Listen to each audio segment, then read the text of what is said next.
మంది పంతులు తీరు కూర్చోవాలి అంటే ఇక్కడ ఏం కనిపిస్తుందంటే క్రమశిక్షణ. క్రమశిక్షణ ఎక్కడైతే ఉంటుందో దేవుని కార్యాలు అక్కడ ఉంటాయి. ఓకే, కొంచెం లేట్ అయినా మీరు రోజు నాకు తెలిసి మీరు పడుకునేసరికి 11-12 అయింది. ఈరోజు కూడా అంతే అనుకోండి, కంగారు పడకండి. పరిచారకులు అందరూ అక్కడికి వెళ్ళి, అమ్మా ఏంటమ్మా అంత స్పీడ్గా నడుస్తున్నారు పరిచారకులు, అందుకనే వాకింగ్ చేయండి అమ్మా అని చెబుతున్నాను. వీళ్ళకి వాకింగ్ చేయరు కదా. ఓకే, వాళ్ళు వెళ్ళి భోజనం సిద్ధపరుచుకుంటారు. కౌంటర్లో మనం వెళ్ళి భోజనం చేస్తాం. ఒకసారి హల్లెలూయా చెప్పగలరా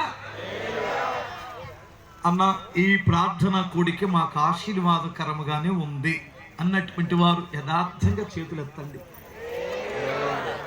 ఇప్పటి వరకు మీరు ఇంత దూరాలు హల్లెలూయా ఒకసారి మీ పక్క వారిని చూసి దేవుడు నిన్ను ఆశీర్వదించునుగాక అని చెప్పండి. దేవుడు నిన్ను ఆశీర్వదించునుగాక.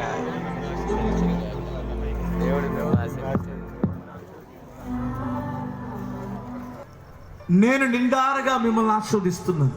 దేవుడు మిమ్మలను, మీ కుటుంబాలను, మీ పిల్లలను, మీ కలిగిన సమస్తమును దేవుడు అత్యధికంగా దీవించునుగాక. హల్లెలూయా. మంచిది. ఒక 2 ప్రకటనలు వినండి. మన